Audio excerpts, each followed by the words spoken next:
Bahagia, kita masih pada poin kedua dari penyebab terbesar masuk nerakanya seorang hamba yang kita ambil dari kitab Al-Kabair yang dikarang oleh Al-Imam Al-Zahabi rahimahullahu tabaraka wa ta'ala. Baik Bapak Ibu, pada pagi hari ini kita masuk kepada bab.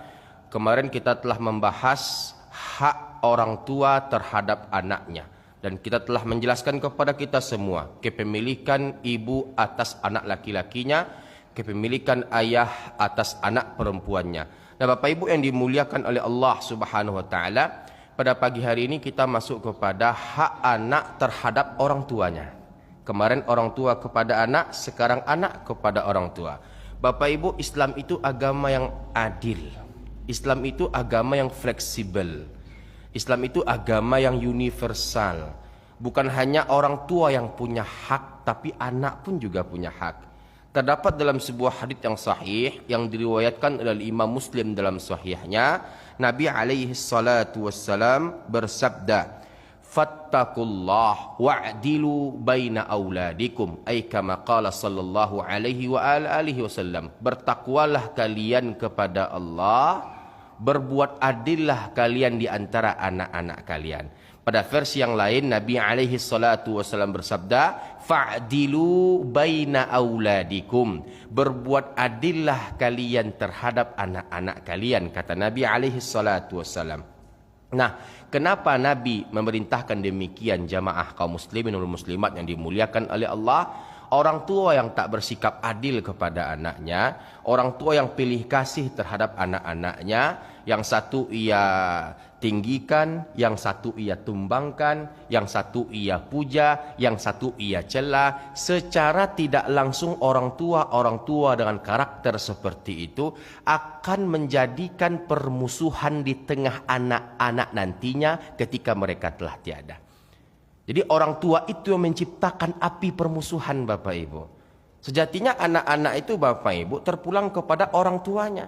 Kalau kita sebagai orang tua Bapak Ibu yang dimuliakan Allah, ingin anak kita nanti kompak, beradik kakak, satu kata satu suara, kalau istilah orang Minang menyebutnya Pak Sayo Sakato Bapak Ibu, maka orang tua harus memiliki sikap yang menengah antara anak-anaknya. Karena sikap pilih kasih di antara kedua orang tua itu Bapak Ibu yang dimuliakan oleh Allah terhadap anak-anaknya, ini bisa menimbulkan permusuhan, kedengkian, perselisihan, pertengkaran, perkelahian di antara anak-anak mereka di kemudian hari. Dan ini terjadi Bapak Ibu di tengah-tengah kondisi keadaan kita. Dan Nabi alaihi salatu wassalam telah memberikan kepada kita wasiat yang sangat panjang sekali tentang bagaimana cara kita bersikap kepada anak-anak kita. Nah Bapak Ibu, sekarang pertanyaannya adalah, mau atau tidak Bapak Ibu, semua anak-anak Bapak Ibu nanti berbakti kepada Bapak Ibu dengan bakti yang sama, dari anak pertama sampai anak kelima. Mau nggak Bapak Ibu? Tentunya kita mau Pak, tentunya kita mau Bu. Nah kalau kita mau, maka bersikap adillah kita. Baik itu dalam pembagian harta hibah atau warisan atau sikap kita, perhatian kita dan yang lain sebagainya. Dan banyak kami mendapatkan pengalaman Bapak Ibu yang dimuliakan Allah, yang insya Allah nanti kami akan ceritakan satu persatu kepada Bapak Ibu tentang bagaimana dampak buruk yang terjadi dari sikap orang tua yang pilih kasih atau membeda-bedakan anak-anak mereka. Baik Bapak Ibu, sebelum itu kita akan bawakan sebuah hadits Nabi alaihi salatu wassalam yang diriwayatkan oleh Imam Bukhari dan Muslim dalam sahihnya dari An-Nu'man ibn Bashir, ya, bahwasanya ayahnya membawanya kepada Nabi alaihi salatu wassalam. An-Nu'man ibn Bashir mengatakan bahwasanya ayahnya Nu'man ini Bapak Ibu membawanya kepada Nabi alaihi salatu wassalam dan berkata, sesungguhnya aku akan memberikan budakku ini kepada anakku ini. Artinya Bapak Ibu, ketika itu ayahnya Nu'man berkata kepada Nabi alaihi salatu wassalam, dia akan memberikan budaknya kepada si An-Nu'man ini Bapak Ibu. Dan ini dikatakannya kepada Rasulullah Muhammad sallallahu alaihi wasallam. Nah, Nabi ketika mendengarkan pernyataan demikian dari ayahnya Nu'man ibn Bashir, Nabi berkata, apakah seluruh anakmu kau berikan budak sebagaimana kau berikan budak kepada An-Nu'man ibn Bashir? Maka An-Nu'man menjawab tidak. Dan Nabi menimpali kembali, Pak, apakah kau ingin semua anak-anakmu berbakti kepadamu dengan bakti yang sama? Maka ayah Nu'man berkata, iya. Maka oleh karena itu jangan kau lakukan, kata Nabi. Alias jangan kau pilih kasih terhadap anak-anakmu. Kesimpulannya adalah ayah Nu'man ini ditegur oleh Nabi alaihissalam. Niatnya baik, Pak. Dia ingin memberikan budak miliknya kepada An-Nu'man ibn Bashir. Dia berkata kepada Nabi, dibawanya Nu'man kepada Nabi, dan dia berkata kepada Nabi, ayahnya Nu'man berkata kepada Nabi, ya Rasulullah, aku punya budak, budakku ini aku berikan kepada Nu'man. Dan Nabi menyinggungnya dengan pertanyaan, apakah semua anak-anakmu kau berikan budak sebagaimana kau memberikan budak kepada Nu'man ini? Maka ayah An-Nu'man berkata, tidak. Apakah engkau ingin, tanya Nabi kembali, anak-anakmu berbakti kepadamu dengan bakti yang sama? Maka ayah Nu'man berkata, iya. Maka kata Nabi alaihissalam kepada ayah Nu'man, maka jangan kau lakukan. Kalau kau ingin berikan Nu'man budak, berikan juga kepada anak-anakmu yang lainnya juga budak. Artinya Bapak Ibu, pemberian itu Nabi menganjurkan merata. Kita ambil kesimpulan Bapak Ibu, kenapa Nabi melarang? Kenapa Nabi mencegah? Kenapa Nabi menasihati ayah Nu'man agar jangan ia berikan budak kepada An-Nu'man ibn Bashir? Kenapa, Pak? Kenapa, Bu? Padahal kalau kita lihat dari tekstual hadits atau matan hadits, ayah Nu'man ini memiliki tujuan mulia kepada anaknya Nu'man ibn Bashir, yaitu apa? Memberikan budaknya kepada An-Nu'man ibn Bashir. Nah sekarang Bapak Ibu, kenapa Nabi bertanya, apakah kau berikan kepada seluruh anakmu budak sebagaimana kau memberikan An-Nu'man ibn Bashir itu budak? Maka ayah Nu'man menjawab tidak. Kenapa Nabi menegurnya Bapak Ibu? Karena hal demikian bisa menimbulkan kesenjangan, bisa menimbulkan kecemburuan. Nu'man diberikan budak, sementara saudara-saudara Nu'man yang lainnya tak diberikan budak. Timbul nggak permusuhan, Pak? Timbul nggak kecemburuan, Pak? Timbul nggak kedengkian, Pak? Timbul nggak kesenjangan, Pak? Pasti timbul, Bapak Ibu. Nah itu yang dicegah Nabi alaihissalam. Nah Syekh Abdul Ghani An-Nablisi berkata, pilih kasih orang tua terhadap anak-anaknya itu bisa memicu pertengkaran atau pertikaian. Itu bisa memicu pertengkaran atau pertikaian di kemudian hari. Jadi orang tua harus pandai-pandai bersikap kepada anaknya. Ketika ia berikan kepada anak pertama, hendaknya ia juga memberikan kepada anak kedua. Ketika ia memberikan kepada anak pertama, anak kedua, hendaknya ia berikan anak ketiga. Kalau ia memberikan anak pertama, anak kedua, anak ketiga, hendaknya ia berikan anak keempat dan anak kelima. Rata, Bapak Ibu. Yang sehingganya apa? Kita mendapatkan hasil bakti yang maksimal nantinya di hari tua kita. Nah Bapak Ibu yang dimuliakan Allah, dari hadis An-Nu'man ibn Bashir ini, dari kisah tentang bahwasanya ayahnya hendak memberikan budak kepadanya, dapat kita tangkap bahwasanya Islam memberikan hak untuk anak mendapatkan perhatian penuh dari orang tuanya. Itu Bapak Ibu. Nah, kami menyikapi Bapak Ibu dari banyaknya persoalan yang terjadi, seperti yang kami katakan kepada Bapak Ibu sebelum-sebelumnya, bahwasanya kami termasuk orang yang sering ditanya terkait dengan problematika rumah tangga. Berhubung kami adalah konsultan syariah dalam bab-bab tertentu Bapak Ibu, seperti tolak, rujuk, li'an, ila, zihar, iddah dan yang lain sebagainya, dan juga hal-hal yang berkaitan dengan masalah warisan, hibah, wakaf dan yang lain sebagainya Bapak Ibu. Maka pada pagi hari ini kami ingin bercerita tentang dua kisah yang terjadi. Apa itu kisahnya Bapak Ibu? Tentang seorang menantu yang dibeda-bedakan oleh mertuanya. Nah ibu-ibu yang berbahagia, kisah itu terjadi Bapak Ibu di RSUD Arifin Ahmad. Waktu itu kami sholat zuhur di RSUD Arifin Ahmad. Mungkin Bapak tahu, di RSUD itu Pak ada masjid namanya Pak Al-Mustashfa. Masjid itu masjid di sebelah gedung baru, Pak. Nah, namanya Al-Mustashfa. Itu masjid fungsinya untuk sholatnya karyawan, pasien atau keluarga pasien atau dokter-dokter. Kami zuhur ke situ, Pak, ada suatu urusan, bertemu dengan sahabat kami dokter yang berpraktek di situ. Nah habis zuhur Bu, ketika saya keluar dari pintu, nah ini kejadiannya sebelum Masjid Al-Mustashfa itu direhab Pak. Sekarang dalam proses rehab Pak, sedang dibangun. Dulu masih standar sederhana saja Bapak Ibu. Jadi waktu itu saya keluar, itu saya lihat ada seorang perempuan, tidak begitu tua Bapak Ibu. Kita perkirakan umurnya itu sekitar 28 atau 29 tahun. Dia duduk dan nampak dari wajahnya itu ia ringkih, keletihan atau kecapean. Duduk di samping masjid itu Pak, dekat jendela yang arah ke bank darah. Bapak mungkin kalau tahu teritorial RSUD itu Pak, ada bank darah yang arah ke Poli THT atas itu Pak. Jadi ketika duduk itu saya lihat ringkih, capek, letih, stres perempuan itu. Nah di depannya itu Bu ada seorang perempuan duduk di atas kursi roda.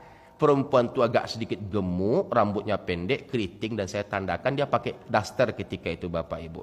Nah, ketika itu iseng-iseng saya tanya, sakit apa ibu dek? Kata saya kepada perempuan yang duduk itu. Ibu sakit komplikasi Pak, mohon doanya. Dia panggil saya ketika itu Ustadz karena saya pakai jubah Pak. Jadi entah mungkin faktor tolak ukurnya jubah dia panggil saya Ustadz. Kami nggak saling kenal mengenal Bapak Ibu. Mudah-mudahan Allah memberikan kesembuhan. Syafahallah syifaan ajila. Itu kata saya Bapak Ibu kepada si perempuan tersebut. Nah, saya katakan kepada si perempuan tersebut Pak, ingin memotivasi dia. Saya motivasi dia karena dalam perkiraan saya perempuan itu anak perempuan dari ibu yang duduk di atas kursi roda tersebut. Paham Bapak Ibu? Artinya dia anak perempuan yang ringkih, yang capek, yang letih dalam merawat ibunya yang sedang sakit. Itu perkiraan saya Bapak Ibu yang dimuliakan oleh Allah ketika itu.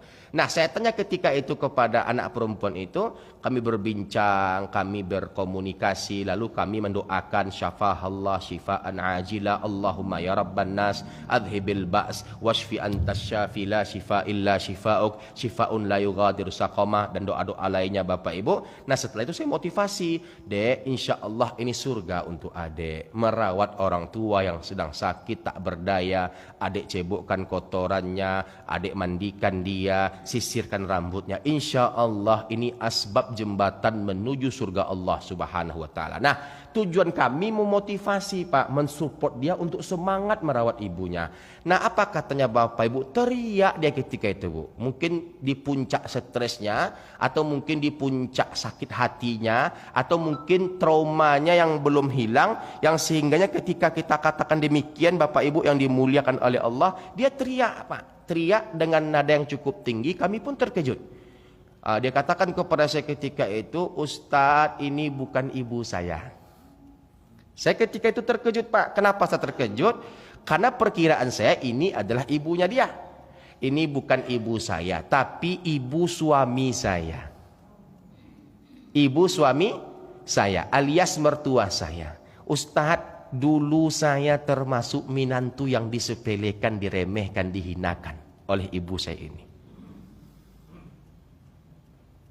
Kalau untuk air mata saya jatuh Ustadz, mungkin tidak terhitung lagi berapa kali air mata saya jatuh dibuat oleh ibu saya Ustadz. Ibu mertua saya ini Ustadz. Kami pulang di hari Lebaran, anak-anaknya ngumpul di ruang tamu, berbicara, bercerita, tertawa-tertawa, berbahagia. Sementara saya dan suami saya sibuk membereskan rumah, mengepel lantai, mencuci piring di dapur, dan kami dianggap sepele, dianggap tidak ada, diremehkan. Baik oleh saudara suami saya, baik oleh ibu suami saya sendiri atau mertua saya sendiri. Bahkan yang lebih hebatnya lagi Ustadz, setiap saya pulang ke rumah kami seperti dianggap tidak ada. Kalau anak-anaknya atau minantunya yang lain pulang, ibu mertua saya ini masak-masak Ustadz. Masak-masak, bahkan bertanya kepada minantunya yang berduit, kapan pulang nak, jam berapa sampai, emak insya Allah masak kesukaan anak-anak emak, minantu emak, kapan pulang, mak masak rendang, mak masak dendeng. Tiba giliran kami pulang, dia tanya ke kami, kapan balik lagi ke rumah kalian. Nah begitu Pak. Dan itu saya tahan Ustadz, saya tahan demi bakti saya kepada suami saya. Berapa kali suami saya menyeka air matanya atas perilaku yang tidak adil ini Ustadz. Tapi saya maafkan semua kesalahan mertua saya, karena tidak ada gunanya saya berdendam dengan mertua saya, Ustadz. Dan saya tanya ketika itu Bapak Ibu yang menyaksikan keadaan itu, saya tanyakan kepada anak perempuan itu, kemana minantu-minantunya yang sering ia banggakan, kemana anak-anak yang sering ia banggakan. Apa jawab si perempuan yang ringkih, yang capek, yang letih itu? Mereka tidak mau tahu dengan orang tua mereka, mereka tidak mau tahu dengan mertua mereka. Jadi minantu yang dibanggakan, anak yang diemaskan, anak yang diunggul-unggulkan terhadap anak-anak yang lainnya itu Bapak Ibu, tak ada nampak batang hidungnya muncul Bapak Ibu. Minantu yang dibangga-banggakan selama ini, dipuji, bekerja di kantor gubernur, bekerja di bank-bank syariah, bekerja di BUMN, instansi pemerintahan, tak muncul, tak nampak batang hidungnya. Kalaupun nampak, Ustadz, saya hitung nggak sampai 10 menit. Sampai RSUD, bawa oleh-oleh, tanya kabar, setelah itu nggak mau tahu lagi dengan keadaan orang tuanya. Bapak Ibu yang dimuliakan oleh Allah, jangan sesekali kita membeda-bedakan anak atau minantu. Percayalah Bapak Ibu, anak atau minantu yang kita sepelekan, yang kita pilih kasihkan, yang kita beda-bedakan, besok mereka yang akan mengemaskan kotoran kita Bapak Ibu. Percayalah. Itu pengalaman yang berjalan, yang terbukti sampai hari ini. Anak yang kita sepelekan, anak yang kita beda-bedakan, anak yang kita pilih kasihkan di antara anak-anak yang lainnya, mereka besok yang akan merawat kita Bapak Ibu. Percayalah Bapak Ibu. Anak yang kita sepelekan itu Bapak Ibu, anak yang kita remehkan itu, anak yang kita beda-bedakan itu, biasanya Bapak Ibu yang dimuliakan Allah, anak itu yang akan sangat royal kepada orang tuanya di hari tua orang tuanya nanti. Ini fakta Pak, banyak pengalaman kami dapatkan. Jadi oleh karena itu Bapak Ibu, si perempuan kenapa menangis cerita kepada saya? Kenapa si perempuan itu menangis teriak kepada saya? Mungkin tak tahan lagi Pak. Di saat ia merawat mertuanya, di saat ia mendorong mertuanya, teringat dia Pak semua perilaku mertuanya kepada dirinya. Wajar Bapak Ibu, manusia. Ya, dan ini sifatnya manusiawi. Siapapun itu manusia Bapak Ibu yang dimuliakan oleh Allah, ketika adanya ketraumaan. Makanya Bapak Ibu, kita nggak boleh menyakiti perasaan orang. Islam itu adalah agama yang paling pintar menjaga perasaan orang. Bapak Ibu mungkin pernah mendengar sebuah riwayat Nabi alaihi salatu wassalam ketika itu dikasih oleh seseorang atau diberi oleh seseorang hadiah setangkai anggur. Pernah dengar kisahnya Bapak Ibu? Nabi ketika itu berada di tengah-tengah sahabatnya Bapak Ibu yang dimuliakan Allah. Datang seseorang memberikan Nabi hadiah setangkai anggur. Nabi makan 1, Nabi makan 2, Nabi makan 3, Nabi makan 4. Sampai anggur itu habis Bapak Ibu. Sahabat Nabi terdiam. Biasanya Pak Nabi itu kalau dikasih makanan atau diberikan hadiah Pak Nabi berbagi kepada sahabat-sahabatnya. Nah sekarang ini kenapa Nabi makan sendiri? Kan begitu Pak. Sahabat-sahabat pun heran. Nah ketika orang yang memberikan anggur itu berlalu Bapak Ibu, Nabi berkata kepada sahabatnya, sengaja tadi aku habiskan anggur itu karena anggur itu masam. Aku makan 1 masam, aku makan 2 masam, aku makan 3 masam. Aku takut kalau aku kasih ke kalian, kalian tak tahan masamnya, yang sehingganya membuat hati si pemberi anggur sedih karenanya. Coba perhatikan Bapak Ibu, pintarnya Nabi menjaga perasaan. Nabi bisa menahan masamnya Pak, sahabat Nabi belum tentu Bapak Ibu. Jadi Bapak Ibu, kita memiliki kewajiban menjaga perasaan orang.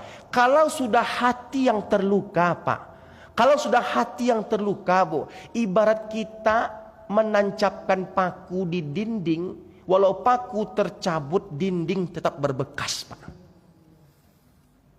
Terlebih lagi kita menyakiti hati istri kita, menyakiti hati suami kita, menyakiti hati anak-anak kita, menyakiti hati orang tua kita. Nah terkhusus untuk istri-istri, bapak-bapak yang dimuliakan oleh Allah, kenapa Nabi mengharamkan laki-laki memukul istrinya, menganiaya istrinya, terlebih lagi menampar istrinya. Bahkan terdapat dalam banyak riwayat Nabi itu mengharamkan laki-laki ketika murka kepada istrinya menampar atau menyakiti atau KDRT kepada istrinya. Pak, perempuan itu makhluk Allah yang sifatnya menyimpan Pak. Kalau bapak nggak percaya, tanyalah kepada ibu Pak.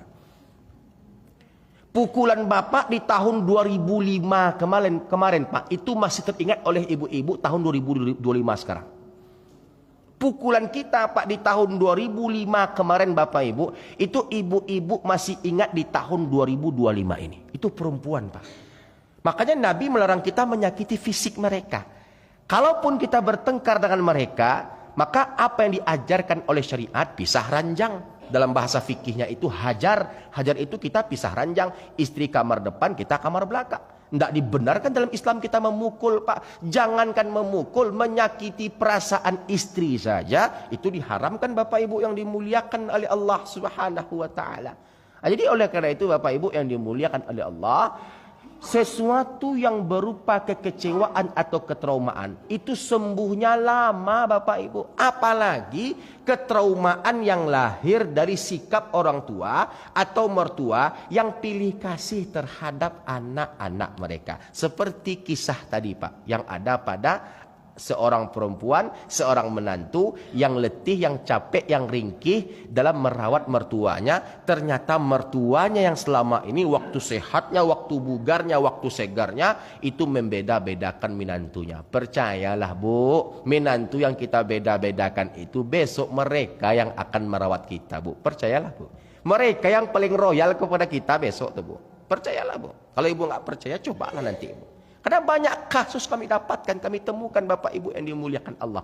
Terakhir Pak, si perempuan itu bercerita kepada saya Bapak Ibu yang dimuliakan oleh Allah. Bahkan Bu, ketika ia pulang dengan suaminya Pak, ini masih suasana lebaran Bapak Ibu yang dimuliakan Allah. Dia cerita kepada saya hari lebaran ketiga. Apa kata mertuanya ketika itu Bapak Ibu? Sambal dendeng, sambal rendang, sambal gulai ayam jangan sesekali kalian sentuh, itu sudah ada yang punya. Allahu Akbar. Mertuanya yang sakit yang ia rawat tuh Pak pernah berkata, dan itu diulang oleh menantunya itu kepada saya, berarti ia ingat Pak, berarti ia trauma dengan kalimat mertuanya itu. Bisa-bisanya Pak ketika ia pulang dengan suaminya, ketika ia akan makan, mertuanya atau ibu suaminya itu berkata, sambal dendeng, sambal rendang, sambal gulai ayam jangan disentuh. Berarti kita ini nggak dianggap sebagai anak, nggak dianggap sebagai menantu. Kok sampai ke lauk pun Bapak Ibu, sampai ke lauk pun ada yang boleh disentuh, ada yang tidak. La ilaha illallah. Ini musibah Bapak Ibu. Akhirnya apa? Untung si ibu mendapatkan menantu yang baik hati. Untung si ibu mendapatkan menantu yang baik hati, yang insya Allah salihah, istiqomah, dan juga mendapatkan anak yang pemaaf. Beberapa kali suami saya, Ustadz, saya perhatikan menyeka air matanya karena kesedihan yang teramat sangat. Tapi ia tetap maafkan ibunya. Nampak tuh Pak? Berarti insya Allah suaminya termasuk orang-orang yang paham agama. Bapak Ibu, walau orang tua kita dulu tak adil kepada kita, ini yang harus kita pegang Bapak Ibu ya, rumus yang harus kita pegang. Walau dulu orang tua kita pernah tak berbuat adil kepada kita, pernah bersikap tak adil kepada kita, bersikap tak adil kepada bapak, bersikap tak adil kepada ibu. Waktu kita kecil, kita dipukul, yang lain tidak, kita dihukum, yang lain tidak, kita ditelantarkan, yang lain tidak, yang lain dibelikan tas sekolah, kita tidak. Tidak ada hak anak untuk menghukum orang tuanya. Nampak tuh Pak? Kita hanya berbicara hak Pak, bukan mengajak Bapak untuk berdendam kepada orang tua Bapak. Tidak boleh Bapak Ibu. Sesalah-salahnya orang tua, tidak ada hak anak menghukumi orang tuanya. Tidak boleh bagi anak untuk berdendam kepada orang tuanya. Tidak boleh bagi anak untuk menghakimi orang tuanya. Bukan wilayah anak menghakimi orang tuanya. Bukan wilayah anak. Kalau anak mendapatkan ketidakadilan, maka tugas anak adalah sami'na wa ata'na. Doakan orang tua tersebut, dan itu adalah wilayah Allah. Biar Allah yang menghukumi kedua orang tua kita. Pertanyaannya Bapak Ibu, apakah kita ridho Allah menghukum kedua orang tua kita? Tentu tidak Bapak Ibu. Maka oleh karenanya apapun sikap mereka, apapun perbuatan mereka, apapun dan bagaimanapun ketidakadilan mereka, maafkan saja Bapak Ibu yang dimuliakan oleh Allah. Kami menyinggung pembahasan ini gunanya adalah jangan sampai Bapak Ibu sebagai orang tua, Bapak Ibu yang menciptakan permusuhan di antara anak-anak. Bukan anak-anak itu itu sendiri, tapi bapak ibu adalah penyebab terbesarnya. Apa itu penyebab terbesarnya? Karena bapak ibu yang dimuliakan Allah bersikap tidak adil kepada anak-anak bapak ibu. Jadi dengan sikap adil kepada anak-anak, setidaknya kita telah merukunkan anak-anak kita, bersikap adil kepada anak-anak, setidaknya kita telah mengompakkan anak-anak kita secara tidak langsung. Kisah kedua bapak ibu yang dimuliakan oleh Allah. Satu keluarga besar datang dari kota Dumai ke rumah saya, membuat janji pertemuan. Pertemuan dibuat di bulan September kemarin bapak ibu, di tahun 2024. Satu keluarga datang ke rumah saya. Waktu itu terdiri dari ayah, ibu, dan 5 saudara, 5 anak-anak. Dan mereka dah besar-besar pak, dah besar-besar bu, dah besar-besar. Ya, anak pertama sudah menikah, anak kedua sudah menikah, anak ketiga sudah menikah, anak keempat sudah menikah, anak kelima sudah menikah. Semuanya sudah menikah.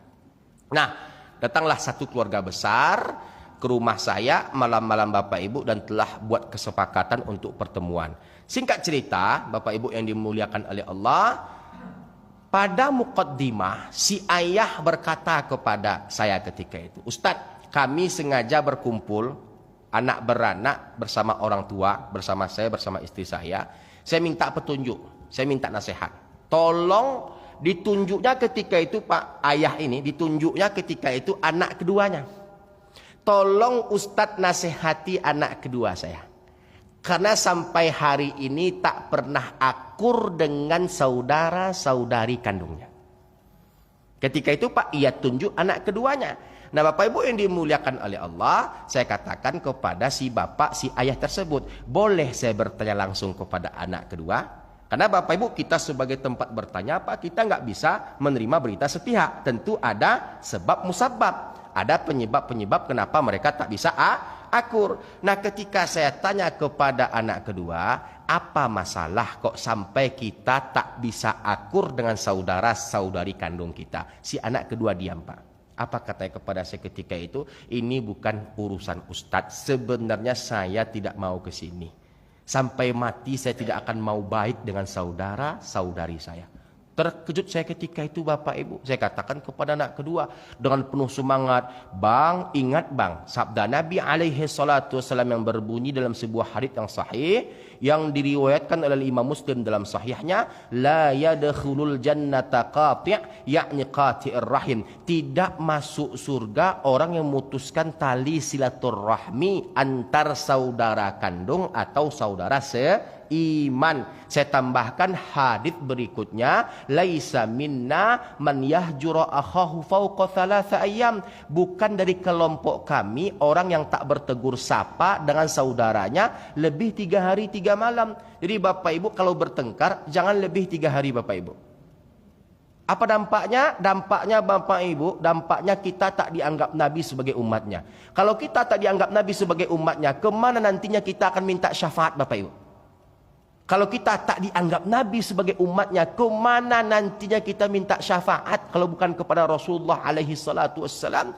Nah jadi bapak ibu saya sampaikan kepada si abang anak kedua tersebut tentang hadits ancaman bagi mereka yang memutuskan tali silaturahmi. Nah ketika itu Pak marah dia kepada saya Pak. Dengan tegak berdiri, dengan tegas ia katakan kepada saya, Anda tidak tahu masalah, lebih baik Anda diam. Itu katanya Pak. Dan dia bersikap tak sopan di rumah saya ketika itu.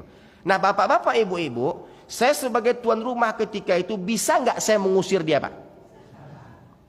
Karena dia tak sopan. Tapi itu tak saya lakukan bapak ibu. Karena itu hal yang biasa yang terjadi dalam hal perdebatan atau dialog atau komunikasi antara kami dengan klien-klien yang ada yang bertanya kepada kami bapak ibu. Nah saya katakan kepada si abang anak kedua, duduk bang, duduk, tenang.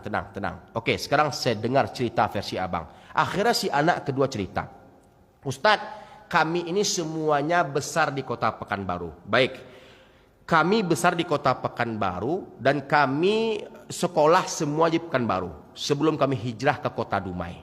Nah Ustadz, orang tua saya ini dia pilih kasih kepada kami, terutama kepada saya. Apa bentuk pilih kasihnya bang? Kalau saya boleh tahu, Ustadz, dari semenjak saya kecil, sayalah anak yang paling sering dipukul oleh ayah saya. Kalau ibu saya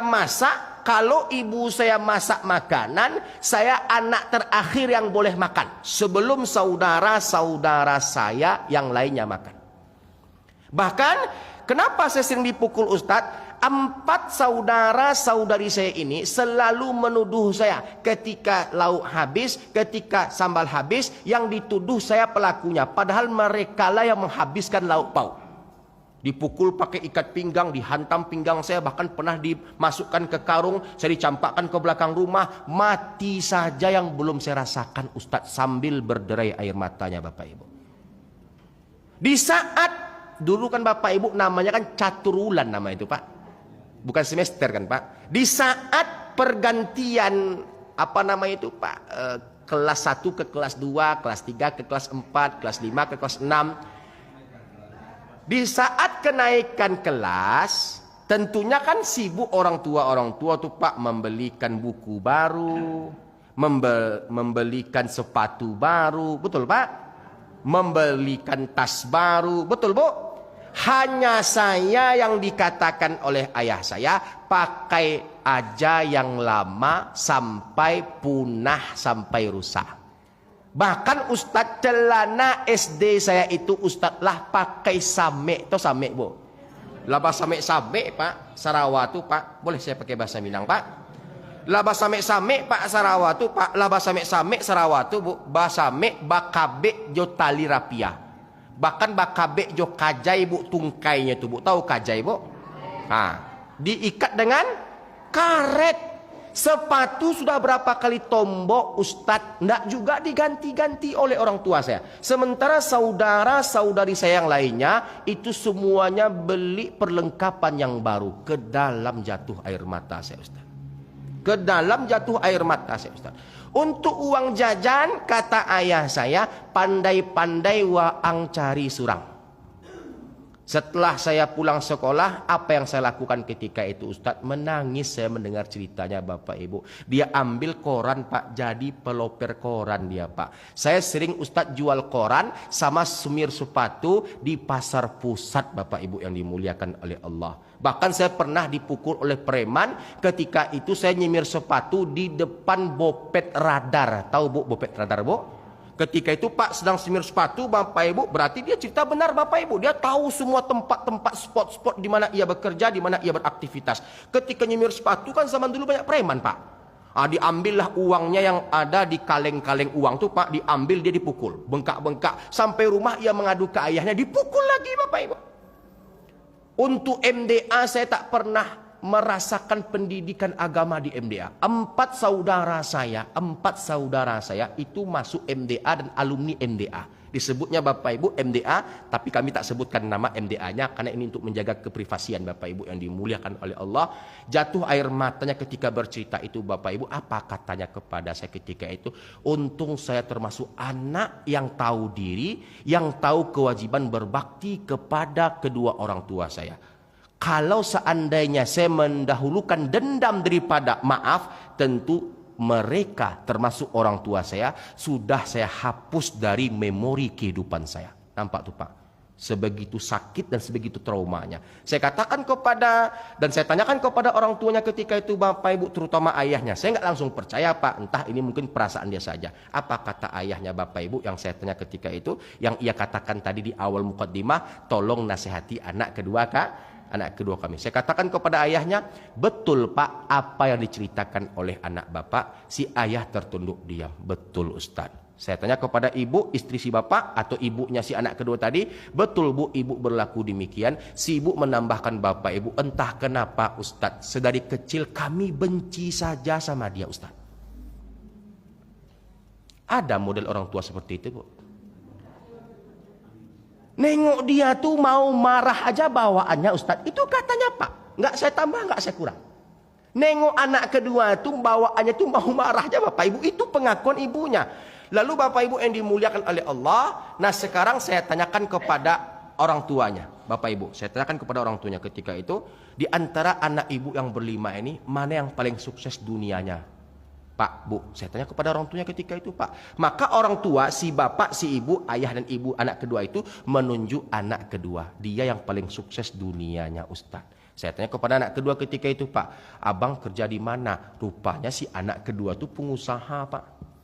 Pengusaha, Bu. Bahkan Bapak Ibu pernah ia bercerita waktu itu, dan saya tegaskan kepada kita semua, di saat kenaikan kelas itu Bapak Ibu, di saat kenaikan kelas dia tak dibelikan perlengkapan baru, bahkan sampai dengan kuliah, saya lupa menceritakannya, sampai dengan kuliah Bapak Ibu yang dimuliakan Allah, apa jawaban orang tuanya, dan itu dibenarkan oleh orang tuanya. Ado ang pitih kuliah, ndak ado ang pitih baranti.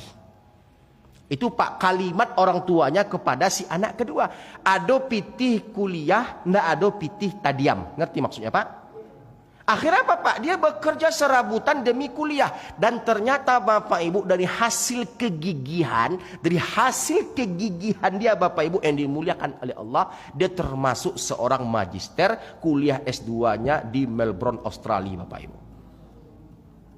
Di saat tak diperhatikan, kebutuhannya tak dipenuhi Bapak Ibu yang dimuliakan oleh Allah, anak pertama, anak ketiga, anak keempat, anak kelima, yang selalu kebutuhannya dipenuhi oleh orang tuanya hanya sampai pada strata 1 saja Bapak Ibu. Sementara dia S2, dia pengusaha, di antara bentuk usaha yang bergerak Bapak Ibu yang dimuliakan Allah, ketika kami tanya ketika itu Bapak Ibu di bulan September itu, adalah dia punya ponsel di beberapa titik yang ada di kota Dumai dan kota Pekanbaru. 1, dia punya sawit Pak di beberapa tempat, dan itu jumlahnya itu Bapak Ibu bukan 1 hektar 2 hektar. Dikatakan sama kami ketika itu Bapak Ibu puluhan hektar sawit yang ia punya. Bahkan tak menutup kemungkinan ratusan hektar Bapak Ibu. Kita nggak tahu faktanya seperti apa. Dan di antara bentuk-bentuk lainnya Bapak Ibu yang kami perhatikan dari segi penampilan dan lain sebagainya, anak kedua ini yang Allah sukseskan dunianya, hartanya, finansialnya, ekonominya.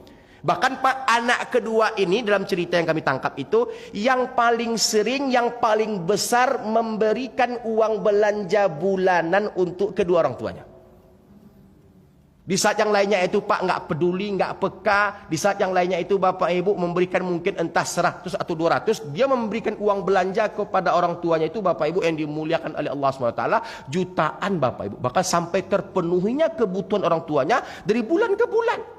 Dan bahkan ketika itu Bapak Ibu yang dimuliakan oleh Allah SWT, ia katakan kepada saya bahwasanya kalaulah tidak ada perintah agama berbakti kepada kedua orang tua Ustadz, kalaulah tidak adanya perintah berbakti kepada kedua orang tua dalam agama kita, mungkin saya tidak akan berbakti kepada orang tua saya. Karena saya berbakti sekarang ini Ustadz, karena saya berbakti itu karena ada perintah agama yang mengarahkan saya kepada itu.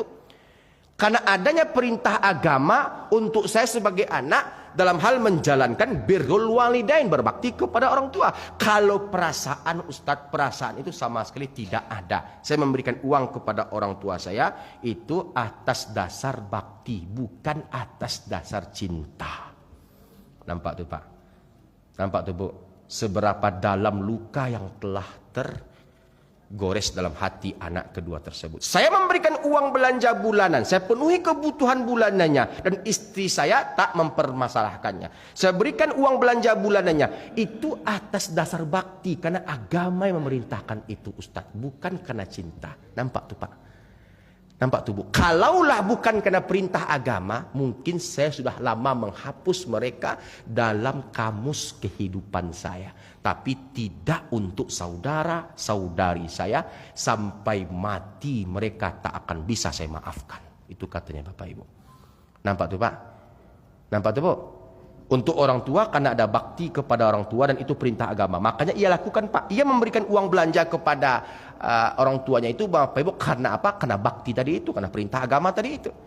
Nah untuk saudara nggak boleh begitu Bang. Itu kan kata Anda. Benar atau tidaknya saya tidak akan mengikuti. Anda tidak merasakan, Anda tidak pernah berada pada posisi saya. Makanya Anda gampang berbicara seperti itu. Itu katanya kepada saya Pak. Tetap saya ajarkan, dendam tidak boleh hatta sampai dengan saudara sendiri. Sebesar apapun kesalahan saudara, bahkan ketika itu Bapak Ibu yang dimuliakan oleh Allah Subhanahu wa taala, saya bawakan sebuah kisah. Bapak masih ingat ketika perang Uhud meletus, di saat Hindun binti Utbah menyewa Wahsy tukang tombak Pak, menombak Hamzah. Ketika Hamzah tertombak, ketika itu Bapak Ibu, Hindun dengan senangnya merobek dada Hamzah, mengunyah jantung Hamzah, lalu memuntahkannya kembali. Bapak masih ingat kisahnya? Ketika penaklukan kota Mekah Bapak Ibu, Nabi datang bersama 10.000 pasukan.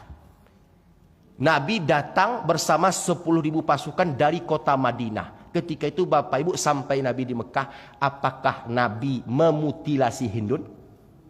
Apakah Nabi melakukan aksi balas dendam kepada Hindun? Sekarang pertanyaannya Bapak Ibu yang dimuliakan oleh Allah, Nabi bisa nggak Pak untuk membalas dendamkan daripada kematian pamannya ketika perang Uhud? Bisa nggak Pak? Bisa nggak Bu? Bisa dan sangat bisa Bapak Ibu. Tapi ketika Hindun datang kepada Nabi alaihi salatu wassalam, Nabi menerima keislamannya, Nabi memaafkannya. Saya sampaikan dalil tersebut kepada anak kedua itu Bapak Ibu. Anak kedua itu berkata kepada saya, itu kan Nabi. Itu kan Nabi. Yang penting Pak, saya sudah menasehati. Untuk luka saya nggak pastikan sembuh dalam waktu cepat. Kenapa Pak? Ketraumaan yang dibentuk dari kecil sampai besar. Makanya oleh karena itu Ustaz saya nggak open kepada saudara-saudari saya. Karena mereka sumber fitnah bagi saya semenjak saya kecil. Habis dipukuli oleh kedua orang tua saya, terutama ayah saya, dikarenakan fitnah-fitnah mereka. Luka itu entah kapan sembuhnya dan saya nggak tahu sampai kapan sembuhnya. Itu kata anak kedua Bapak Ibu. Di saat saudara saya, saudari saya minjam uang saya, mereka itu memuji saya, meninggikan saya karena saya orang yang berada. Itu kata anak kedua Pak. Karena saya punya harta. Karena saya punya uang. Kalau seandainya kondisi saya sama seperti kondisi waktu kecil, belum tentu mereka mau menghormati saya Pak Ustadz. Itu katanya Bapak Ibu. Singkat cerita Bapak Ibu, lebih 3 jam ketika itu satu keluarga ini berkonsultasi. Saya katakan kepada orang tua, saya keluarkan anak-anaknya, untuk anak-anak tolong keluar dari rumah saya sebentar, tolong ke mobil dulu, saya ingin berbicara 4 mata dengan kedua orang tua kalian. Karena nggak mungkin Pak kita menasihati kedua orang tua di depan anak-anak mereka. Itu bisa menjatuhkan harga diri orang tua. Saya katakan kepada orang tua ketika itu Bapak Ibu, inilah akibat dari membeda-bedakan anak. Makanya Nabi larang kita Pak. Saya menyesal Pak Ustadz. Saya menyesal Pak Ustadz. Istrinya pun juga berkata, saya menyesal Pak Ustadz. Kalaulah bisa waktu itu diputar kembali, dibalikkan kembali, tak akan kami lakukan hal demikian. Terus terang kami menyesal sebagai orang tua Ustadz. Nah, nampak tuh Bapak Ibu, cukuplah 2 kisah ini Bapak Ibu mencambuk kita, menghukum kita sebagai orang tua, agar jangan sampai anak-anak kita bertengkar nantinya di saat kuburan kita belum kering, masih basah. Anak-anak kita bertengkar, bertempur, menumpahkan darah, berkelahi, dikarenakan semasa hidup kita gagal mendidik mereka. Dan di antara bentuk kegagalan itu kita membeda-bedakan mereka. Fa'dilu baina auladikum, kata Nabi alaihi salatu wasalam. Berbuat adillah kalian terhadap anak-anak kalian. Inilah kisah Bapak Ibu yang kami dapatkan dari cerita, dari keadaan yang kami ambil dari beberapa kejadian, dari beberapa konsultasi, dari beberapa orang-orang yang kami dapatkan, yang kami lihat, yang kami cerna, yang kami tangkap dari kejadian yang mereka dapatkan, yang mereka rasakan, dan ini menjadi pengalaman untuk kita semua. Baik Bapak Ibu, sebelum kita lanjut kepada bab berikutnya, apakah ada pertanyaan?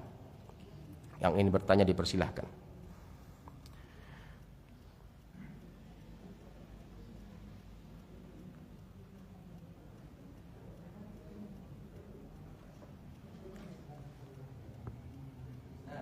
Ya, silakan Pak. Kalau kita marah kepada anak itu karena perangannya kurang. Anak kita 2, perangannya baik. Terus satu lagi kurang bela. Kita marahnya karena perangannya. Gimana? Baik, marahnya orang tua kepada anak itu bentuk sayang orang tua kepada anak. Saya Pak waktu kecil habis dipukul oleh ayah saya. Habis dipukul oleh ayah saya. Saya Pak waktu itu di Pariaman. Tahu Pariaman Bu? Ibu saya itu orang Kampung Paneh Ayat Tajun, Lubu Aluang. Kok lurih arah Kakatapiang, kok kakida arah Kaulaan, kok kasu arah Kasunua. Tahu Bapak Ibu? Kalau istilah kampung kami itu Bapak Ibu, Basilik di Pangka Padang, Bagalik di Juang Karyah, Kato selalu bampamukan, Rundiang selalu bamisalan. Jangan sampai bagai memaga kerembe condong, ibarik manci jatuh kabareh. Alua sama diturut, limbago sama dituang. Ngerti Pak? Ngerti Pak? Baik Bapak Ibu, waktu itu di Pariaman Pak. Saya itu kan beberapa waktu itu di Pariaman memang keadaanlah yang menjadikan kami di situ. Waktu itu Bapak Ibu saya disuruh ayah saya untuk belajar mengaji di surau bersama Pak Kiah. Pak Kiah itu Bu guru mengaji. Sebutan untuk guru mengaji di Periaman. Kalau nggak Pak Kiah, kalau nggak tuangku. Waktu itu Pak saya disuruh belajar mengaji ke surau dekat Kampung Paneh, Tajun, dekat dengan Ulaan ketika itu Pak.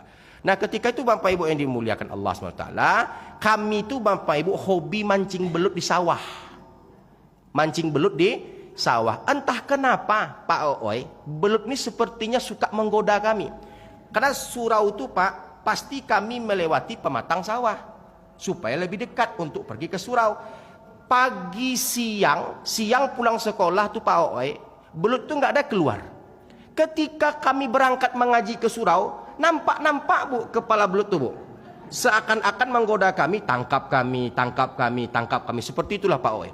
Jadi singkat cerita Bapak Ibu yang dimuliakan oleh Allah, kami berencana mengatur rencana ketika itu mengatur siasat. Nanti kalau disuruh oleh orang tua kita mengaji ke surau, kita tidak mengaji tapi kita nangkap belut. Tujuannya baik Pak Oi ketika itu, menambah lauk di dapur untuk ibu kami. Nah Bapak Ibu disuruh ayah belajar mengaji ke surau, yang harusnya saya sampai ke surau, akhirnya nggak sampai ke surau. Tangkap belut banyak Pak ketika itu Pak, dapat sekitar 28 ekor, saya masih ingat. Kami masukkan ke botol ketika itu Pak, kami simpan di sebalik surau, kami simpan sengaja Pak supaya ayah kami tak tahu. Nah Bapak Ibu kami cuci kaki, kami cuci tangan, kami icak-icak, tahu icak-icak Bu? Pura-pura habis pulang mengaji.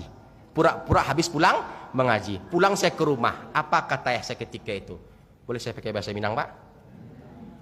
Kamang tadi ngaji ya, kama waang tadi mengaji ya, kama waang tadi mengaji ya. Aden ndak usah ngolah, Aden ndak usah ang olah badapi tanpa tuh Pak. Ndak sekali do Pak, 2 kali 3 kali ampe kali ketika itu Pak. Badapi lah kare tampak kane kek pinggang. Ampun ya, padahal Pak ayah hambo tuh ketek badannya Pak. Nggak kadang do ketek. Marah saya takwi kita kerang gaek dulu Bapak Ibu. Hormat kita kerang gaek ketika itu Bapak Ibu. Ampun ya. Laden sabui kawaang tadi mengaji kamang pai tadi gitu ya. Ketika itu Bapak Ibu. Pai mambiak balui menangkap balui di sawah ya. Akhirnya Bapak Ibu ketika itu marah saya. Ternyata kawan-kawan saya pun juga demikian Bapak Ibu. Kena pukul oleh ayah-ayah mereka. Besoknya saya tahu itu karena mereka cerita. Bangkak-bangkak Bapak Ibu. Nah sampai di surau besoknya Bapak Ibu ketika habis mengaji, waang berampe kecek tuangku jan pulang. Alah deg-degan tuh Pak. Mangangku jan pulang, yo mangangku. Tunggu sebentar. Habis semuanya pulang Bapak Ibu, giliran tuangku yang berkata kepada kami berempat, kamano kalian patang menangkok balui ingku, diambil ungku rotan Bapak Ibu, yo hebat kalian yo, di rumah marasai, di surau marasai. Jadi Bapak Ibu yang dimuliakan Allah Subhanahu wa taala, memukul anak dalam rangka mendidiknya, membinanya, itu termasuk perbuatan yang diharuskan kepada si ayah agar si anak itu tak menjadi anak yang liar. Tapi pukulan seperti apa Pak? Pukulan yang tak sampai mencederai si anak. Kita pernah mendengar hadits Nabi alaihi salatu wasalam, ajaklah anakmu itu untuk sholat di umur 7, pukullah di umur 10. Pukul itu bukan menyiksa Pak, pukulan kasih sayang. Bapak masih ingat Pak waktu ayah kita waktu kecil memukul kita Pak? Pukulan itu pukulan cinta Bapak Ibu. Pukulan itu kalau kita ingat Bapak Ibu yang dimuliakan oleh Allah, pukulan yang membekas dalam bentuk cinta, kasih sayang kepada anak-anaknya. Kalaulah bukan karena cinta mereka, tentu kita tak akan jadi orang Bapak Ibu. Betul? Kalau kita memukul Pak sampai babak belur, sampai berdarah-darah, ini pun juga tidak dibenarkan. Islam mengajarkan kita untuk berkasih sayang. Tapi Pak, usahakan jangan pukul anak di depan anak lainnya. Jangan puji anak di depan anak lainnya. Jangan tinggikan anak di depan anak lainnya. Jadi Bapak Ibu, ketika kita puji anak di depan anak yang lainnya, anak yang dipuji akan semakin berkembang hidungnya, anak yang dijatuhkan akan semakin sedih hatinya. Nampak tuh Pak? Nampak tuh Bu? Maka termasuk di antara penyebab datangnya perceraian itu Bapak Ibu adalah pihak ketiga. Pihak ketiga itu Bapak Ibu kadang-kadang bukan datang dari orang lain, tapi orang tua. tua. Ini ada kisah lagi Bapak Ibu. Boleh saya bercerita Pak? Jadi begini, saya itu Pak OE, saya punya kebiasaan. Saya sesibuk apapun saya tiap hari pulang ke rumah ibu saya. Saya tiap hari pulang ke rumah ibu saya. Ibu saya dan ayah saya sudah sibuk hijrah ke Pekanbaru, jadi tak tinggal di Pariaman lagi. Tinggalnya di Sukakarya, Simpang Kualu yang arah ke Jembatan Tarai Bapak Ibu. Tepatnya di Gang Cimpago. Jadi orang tua saya ini Bapak Ibu tiap hari saya pulang itu kalau enggak sore, kalau enggak malam. Kalau pulang tuh Bapak Ibu selalu ibu saya itu berpesan, tolong beko ang balian kue bika di depan pondok pesantren Babu Salam. Itu Pak, pesanan yang rutin dipesan oleh ibu saya. Jadi Bapak Ibu kami pulang waktu itu sore. Nah di depan rumah orang tua kami itu Bapak Ibu ada rumah petak 6. Rumah petak 6 itu ditempati oleh orang-orang Pariaman. Rata-rata Bapak Ibu di Gang Cimpago itu orang-orang Pariaman yang berdomisili di sana. Waktu saya ngopi bersama ibu saya, makan kue bika bersama ibu saya, ketika itu datanglah seseorang, dari bahasanya Bapak Ibu saya pastikan dia orang Pariaman. Asli Bapak Ibu orang WE. Gagai mengecek kok Bapak Ibu. Ini orang Pariaman kok Pak, gagai mengecek Pak. Batu tutu mengecek Pak, enggak putih-putih. Itu Pak, itu ciri orang Pariaman tuh Pak.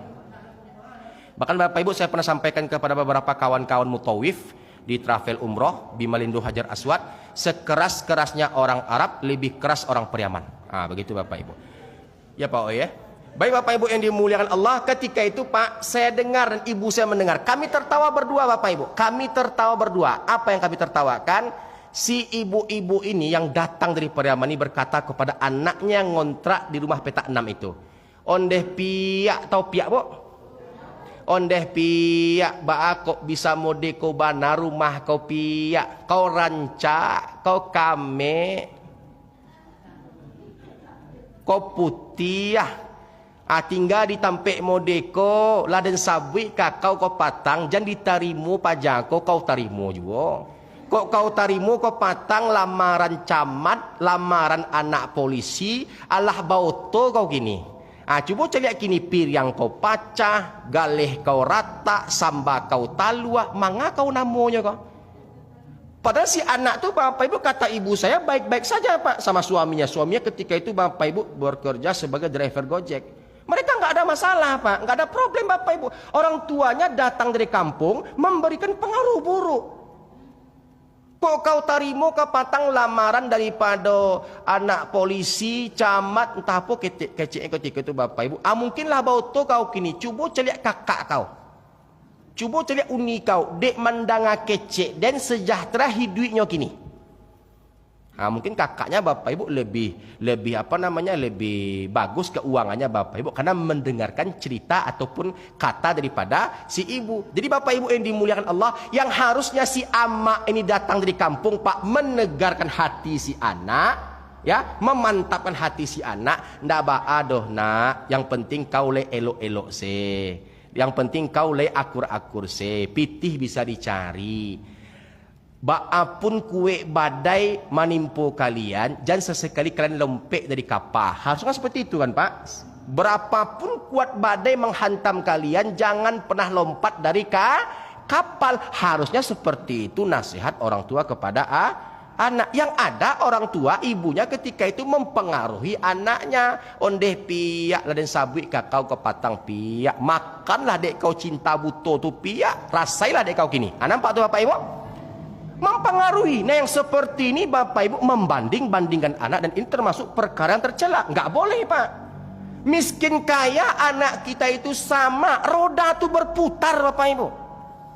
Roda itu berputar. Jangan pernah kita memuliakan, jangan pernah kita melebihkan cinta kepada anak atau menantu hanya gara-gara tolak ukurnya harta. Ingat Bapak Ibu, rumus kedua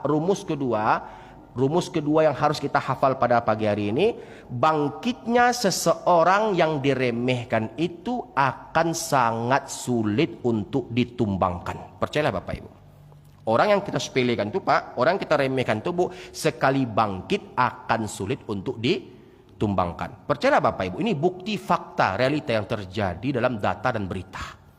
Jadi jangan sampai kita menyepelekan orang. Hakikatnya roda itu berputar. Bisa saja orang yang kita remehkan besok akan melebihi kita dari segala-galanya. Dapat dipahami Pak? Jangan pukul anak di depan anak lainnya, jangan puji anak di depan anak lainnya. Ini bisa menyedihkan hati anak tersebut. Baik, ada pertanyaan berikutnya Bapak Ibu. Habis waktu kita Pak? Habis Bu? Baik. Mudah-mudahan kita termasuk orang tua yang peduli kepada anak-anak kita, yang berbuat adil kepada anak-anak kita, yang mencintai semua anak-anak kita, yang menjaga semua anak-anak kita, dan mudah-mudahan dengan doa anak-anak kita nantinya lapang kuburan kita menjadi taman di antara taman-taman surga, dan insya Allah kita bersama keluarga besar kita di dalam surga Allah Subhanahu wa ta'ala. Amin ya rabbal alamin. A'udzu billahi minasyaitonir rajim. Bismillahirrahmanirrahim. Alhamdulillahi rabbil alamin. Wassalatu wassalamu ala ashrafil anbiya'i wal mursalin wa ala alihi wa ashabi rasulillahi ajma'in. Allahumma taqabbal minna qurbanana li ummahatina wa li abaina. Ya Allah, terimalah kurban-kurban kami ya Allah, yang pahalanya kami peruntukkan untuk kedua orang tua kami ya Allah, untuk ibu dan ayah kami yang telah meninggalkan kami ya Allah. Maafkanlah segala dosa dan kesalahan orang tua kami ya Allah. Kami tak pernah berdendam kepada ibu dan ayah kami ya Allah, yang mana dulu orang tua kami tak adil kepada kami ya Allah. Kami tak punya hak untuk menyalahkan mereka ya Allah. Kami tak punya hak untuk menghukumi mereka ya Allah. Kami tak punya hak untuk menghakimi mereka ya Allah. Maafkanlah segala macam kekurangan kedua orang tua kami ya Allah. Maafkanlah segala macam kekhilafan kedua orang tua kami ya Allah. Maafkanlah segala macam kekhilafan kedua orang tua kami ya Allah. Orang tua kami cinta ke kami ya Allah. Mungkin hanya perasaan kami saja ya Allah. Orang tua kami berpilih kasih kepada kami. Kami bersaudara ya Allah. Maafkanlah kekhilafan orang tua kami ya Allah. Maafkanlah kesalahan orang tua kami ya Allah. Tak pernah kami menyimpan kesal sedikit pun di hati kami terhadap orang tua kami ya Allah. Tak pernah kami menyimpan dendam sedikit pun kepada orang tua kami ya Allah. Yang ada kami rindu kepada mereka sekarang ya Allah. Kami rindu masakannya ya Allah. Kami rindu masakannya ya Allah. Kami rindu tawanya ya Allah. Kami rindu kebersamaan bersamanya ya Allah. Mereka telah Engkau panggil ya Allah untuk selama-lamanya ya Allah. Ya Allah, ya Rahman, pada pagi hari ini kami bersimpuh kepada Engkau ya Allah. Kami berkurban, kami kirimkan kurban ini untuk mereka ya Allah, sebagai kendaraan mereka menuju surgamu ya Arhamar Rahimin, ya Akramal Akramin, ya Mujibas Sa'ilin. La ilaha illa anta subhanaka inna kunna minadz zalimin. Rahmati kedua orang tua kami ya Allah. Ridhoi kedua orang tua kami ya Allah. Jadikanlah kami orang tua yang adil kepada anak-anak ya Allah. Ya Allah, jauhkanlah kami dari kekhilafan ya Allah. Jadikanlah anak-anak kami mencintai kami ya Allah, lahir dan batin, dan mencintai kami setelah kami meninggal nanti ya Allah, dengan cara mendoakan kami ya Allah selalu di setiap waktu ya Allah, ya Arhamar Rahimin, ya Akramal Akramin, ya Mujibas Sa'ilin. La ilaha illa anta subhanaka inna kunna minadz zalimin. Allahumma ajirna minan nar. Allahumma ajirna minan nar. Allahumma ajirna minan nar. Allahumma hawwin alaina fi sakaratil maut wan najata minan nar wal afwa 'indal hisab. Rabbana zalamna anfusana wa illam taghfir lana wa tarhamna lanakunanna minal khasirin. Rabbana atina fid dunya hasanah wa fil akhirati hasanah wa qina adzaban nar. Walhamdulillahi rabbil alamin. Insyaallah Bapak